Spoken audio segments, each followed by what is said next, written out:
Para que no le digan y no le cuenten, uno de los sectores más afectados durante los gobiernos neoliberales es sin duda el de las trabajadoras y los trabajadores.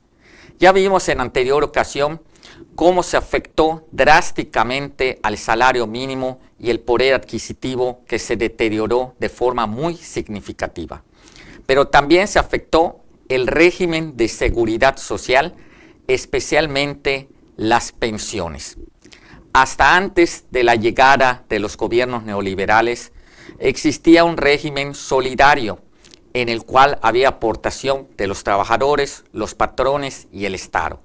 El Estado garantizaba la entrega de la pensión a las y los trabajadores en retiro, y para esto bastaba con cotizar durante 500 semanas, y para calcular el monto se tomaba como referencia las últimas 250 semanas cotizadas, que en promedio equivalía del 80 al 100% del último salario.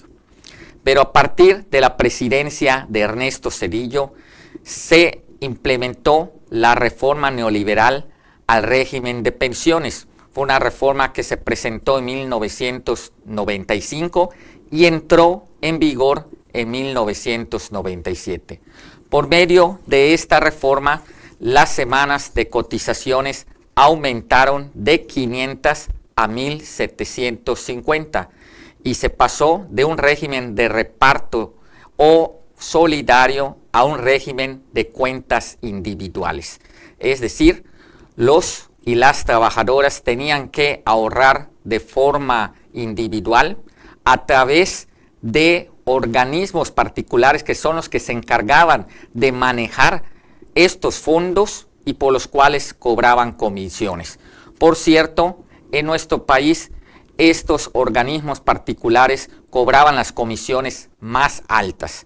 De acuerdo a un estudio de la Organización para la Cooperación y el Desarrollo Económico, la OCDE por sus siglas, que se realizó en 2015, en nuestro país las comisiones que cobraban estas llamadas afores eran superiores al 1%, cuando por ejemplo en países como Chile y Costa Rica no llegaban al 1%, y en países como Polonia o Hungría eran del 0.5%.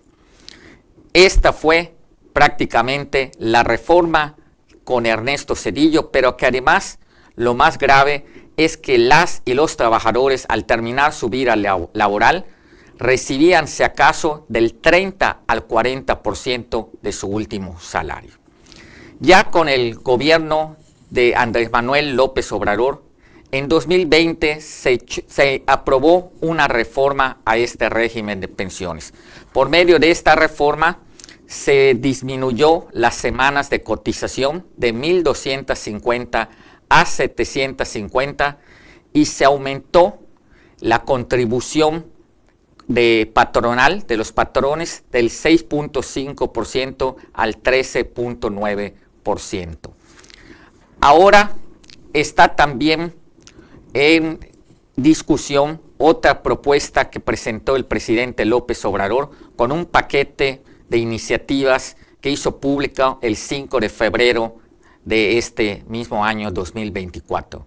En ellas está proponiendo, para mejorar las pensiones de las y los trabajadores, que se forme un fondo común por medio del cual se integraría por distintas fuentes, entre ellas con los recursos que las afores, las administradoras particulares, se quedan con ellas y que los trabajadores por algún u otro motivo no recuperan.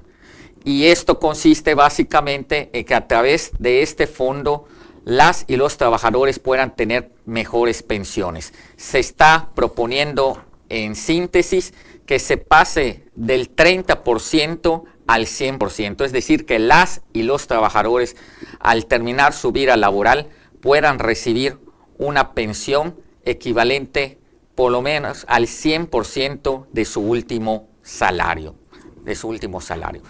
Esta es una iniciativa, una propuesta de reforma que ha generado mucha polémica, pero que yo creo que es digna de discusión, porque durante muchos años las y los trabajadores fueron afectados drásticamente y esto a su vez afectó la economía porque, como ya hemos visto, se deterioró significativamente el poder adquisitivo de la clase trabajadora. Podían consumir menos, podían comprar menos y esto redundaba en el desempeño económico de nuestro país.